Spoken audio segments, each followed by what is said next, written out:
Christians have been helping people for many years in many different nations. As you see during many of our broadcasts here on Miracle Channel and a lot of the different programs, the need to help the less fortunate continues. One Red Deer-based pastor has been making a difference in the lives of African babies and their families. Brian Thompson is the International Director of Home Church based in Red Deer and is also the Director of Home of Hope. Pastor Brian, welcome to Bridge City News. It's very good to be here. Thank you, Hal. So what is Home of Hope all about? 15 years ago, God spoke to me that he wanted me to start helping children. And like you mentioned, I've been with Home Church in Red Deer here for over 40 years, and I was like a traveling evangelist. And I heard about the genocide in Rwanda. I don't follow news really good. I didn't know much about what happened with the genocide, but 15 years ago, I found out that Rwanda was the #1 nation in the world for needing orphan care and the #1 nation of children raising children. So I went over to Rwanda 15 years ago and just saw the most desperate children I've ever saw in my life. You can watch TV and watch a hockey game and you see the African children coming with the flies. I just used to flip the channel. But when you see children right with your own eyes, it changed my life and just caused me to do a major detour. I'm still with Home Church, and Home Church allowed me to start a Home of Hope as a charity under that covering. And we've been helping thousands of children ever since. We'll talk about the impact on the lives of so many of those African kids in just a moment here. But let's talk about your book, Meant for More. Interesting read. Let's talk about the 4 people who basically started it all and about your transformation in regards to the book. Yes, I love the title, Meant for More. Writing a book is a lot of hard work and we're going back and forth. But we decided on Meant for More because my life was meant for more. 15 years ago, when I saw those children, my life went to a whole new level. And I know the children that we met, they're meant for more. And it's also, the book is written for every Christian. You don't have to go to Africa. You don't have to help orphans or whatever, but God has more for you. So when I saw those first 4 children, I asked the pastor in Rwanda where I was speaking at a church, and I said, I asked him a stupid question. Do you happen to know any orphan children? He just laughed at me. We went walking down this dirt pathway. I was raised on a farm, so I was down this dirt pathway. We went to this mud hut, and we saw these 4 children huddled in this mud hut. Their father had just died 2 weeks before of HIV/AIDS, and their mother was in the hospital ready to die any day. And the hopelessness on those kids' eyes just changed my life. I just had to start helping, and we just simply bought some bags of rice and some food, and we left some money with the pastor to take care of those children. Wow. So let's talk about some of that transformation. What really changed in your heart to leave the comfort of your home to minister to so many in Africa?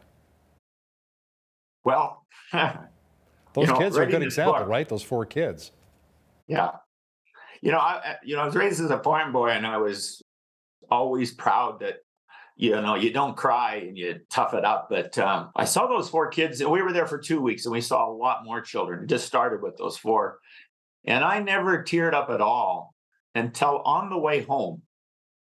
When I got on the airplane, I sat beside this lady. She said, "What brought you to Rwanda?" And I just started crying. And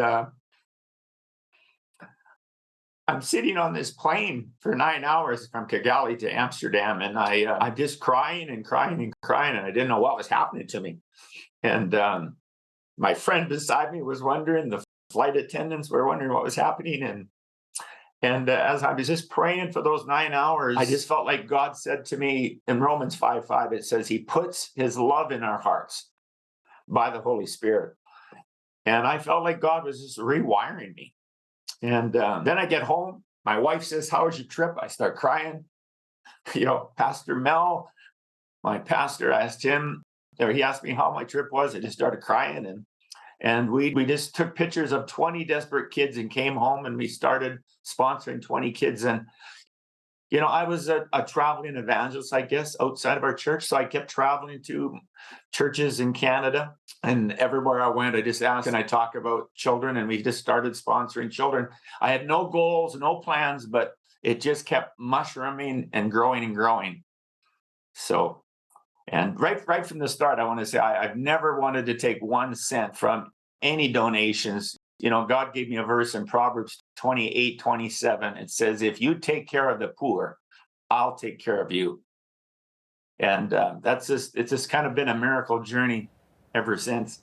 So, Pastor Brian, looking back to some of the earlier days, what really shocked you the most that you saw? Well, when we started to go, you know, when we flew, we always had to stop in Nairobi in those days because there was no direct flights into Kigali. So when we went to the layovers in Nairobi, we were shocked with the slums. There's 26 slums in Nairobi. And I had a friend that I had known many years before, just taking a mission trip. And he started telling me about these slums. And I went for a tour through the slums. And we just saw these people living in these dog sheds and little shanties, right? Little shanties and sleeping on the floor, and the sewer running down the streets, and 700,000 people living in a slum. It's just worse than living on like a pig pen. And then while we were there, we started Home of Hope Project in Kenya. And on the news one night, they were talking about how babies were thrown away live in plastic bags into the city dump. Nairobi has a 30-acre dump in the middle of the city. And people, because of, rape and incest or extreme poverty, they just throw their baby away. And that just, broke our heart. And we started hiring guards to walk through the dump looking for live babies. Just who had ever heard of such a thing? And sadly, I talk about this in the book, step by step how we did this, but guards would arrive and the babies were already dead because of animals that lived in the slums. And we prayed right in the slum saying, God, what can we do to beat the animals and rescue these babies? And I just got this picture of this great big billboard, and we put up 3 big billboards that says, please don't throw away your babies. Call this number. And we put up these 3 billboards at the entrances into the dump. And we've been averaging 15 calls every day of ladies that are in crisis, ready to throw away their babies. And thank God they're calling us before they throw away their baby. But we started something called the Dream Center with the permission of Matthew Barnett from Los Angeles, who founded the Dream Center. We got permission to use the Dream Center, and we just started rescuing these babies, hiring some caregivers, and buying some cribs. It was just those are the most horrific stories. Wow. How that's changed powerful. My heart. The first 4, then the kids thrown away in the garbage moved my heart to another level. So those babies are found homes then? They're adopted out? Well, we started, with the government process. They allowed us to rent a home, and we rescued 15 kids. And then we rented another house for 15 kids. And then at a conference here in Red Deer, we raised about $300,000, and we bought land and we built a 3-story building called the Dream Center. And it's a temporary area where kids can come back to health. A lot, we have an incubator. Most of the kids we rescued are malnourished. Some of the kids that were thrown away were just handicapped. One little boy, his name is Samuel Lucas. He can't hear and he can't talk. And it's like the parents didn't want him anymore and threw him away. Wow. Another girl this year was born without toes. And some people believe that if there's some defect in your body, then you're cursed, and they don't want a cursed child. So they discard them. So we have worked with the National Child Welfare of Kenya, and we are recognized as the #1 rescue center in Nairobi. And it's just thrilling. And we've met all the government regulations, and we are qualified to place children into foster families and into adoption now within Kenya. We don't adopt anywhere else in the world, just within Kenya. And some children, we are hoping that the mother will reconsider and want their children back. So we put those children into family units where there's like 6 children living together, sometimes with a pastor and his wife or a caregiver, and we're loving those kids, and we call them family units. So our goal is to rescue 50 children and place them every year, and it's really expanding and growing. Well, that's beautiful, seeing you do God's work like that. Pastor Brian, can you give us an update on how the lives of the original 4 people has really changed?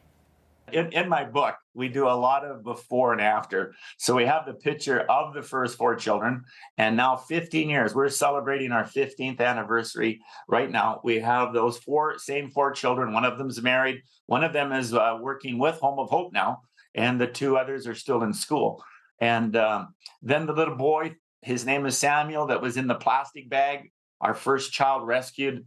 He is now 14 years old, I think, and we got pictures through the book of him like 5 years old, 10 years old, and now, as of the writing of the book, an updated picture. So a lot of before and after. We have 162 color pictures, and some of them relate to my life. The subheading is called Discover the Next Chapter of Your Life. And, when I was 48 years old, God had another chapter for me and launched this whole life-changing detour of his purpose. And then a lot of the pictures are before and after of how we've rescued kids. We have about 7 different ways we rescue children, but monthly sponsorship is the one that we're focused on the most. So, Pastor Brian, did you see a real need to help bring other people on board to help teach young women how to be mothers, especially in Nairobi? Yes, we thank God we've literally had hundreds of people going with me on teams. In fact, there's 26 other contributors that have been on teams with me, and how they've gone over and sat in a rocking chair and hugged these orphans or these rescued children. And then we're always training. We have something in our church called Success Builders, and we're training people to make money for themselves. So even my next trip, I just booked my ticket to go back in November. I have a businessman from Penticton coming with me, and he's coming with the only purpose to help train teenagers, these rescued teenagers that are teenagers now, how they can make their own money, and just many, many hours over the 15 years of how to help women become self-sustaining. We've got food carts where the ladies are allowed to literally take a food cart out on the street, and they cook their food with a hibachi, a little barbecue, and sell it on the street. We have ladies in Congo that sell charcoal door to door, and these ladies can make $5, $10, and $15 a day, and support their own family. So to me, the best way to help children who have a mother who can work, the best by far, is the invention of microloans. And we've used that very strongly for 15 years. In fact, today I was just online with Congo of how we can expand our microloan projects to help more women raise their own children. So how helpful is it to really work with some of the local churches who have those contacts, especially in the slums, to reach people with the gospel of Christ? When we went 15 years ago, we had our home church was one church in 6 locations here in Alberta. And when I went as a when Jesus saw people, he preached to them, he healed them, and then he fed them. So we believe the longest, best solution is to plant churches. And I've been involved planting 100 churches this last 15 years. And when we plant a church, then we help all the children, especially like in rural Kenya, rural Rwanda, rural Congo. Some kids walk 15 miles one way just to come to our feeding projects. We feed 4,000 children every weekend, a hot, healthy meal. So, just another way of helping children and, building some kind of relief that's going to work. So, yeah, planting churches. And then, many people have donated money to build a building. It's hard to feed children out in the grass, or they'll just fight over the food. We get them into a building and we shut the door. We teach them about Jesus and then feed them. So we thank God for hundreds of sponsors who sponsor children and help buy land, help build churches, go teach, microloans, and it's just fun. More money comes in, we keep helping more and more people. Amen. That's wonderful. Pastor Brian, if people want to pick up your book, Meant for More, or they want to get involved in the ministry, where should they go? They can go to, I just typed on the screen there, homeofhope.ca. It has a link. And I'm so excited that it's now available on ebook for people that are out. We've got, I've been launching this book in Edmonton. I was just in Milk River this weekend. I'm in Stettler, then I'm going to Ponoka, then I'm coming to Penticton, Ontario. So I'm traveling to give out paper copies. And then my family and friends told me I had to read the audiobook. And I go, I don't want to read the audiobook. I'll tear up on the stories. And they say, you have to. So the audiobook on Audible through Amazon is also available. So Kindle and Kobo, ebooks, and or they can call and we can mail a book anywhere, especially in Canada. I'm not quite sure. Oh, we sent one book to the States as well. So the book just came out this month. Pastor Brian Thompson is the director of Home of Hope. Thanks so much for joining us today from Red Deer, Alberta. Thank you so much.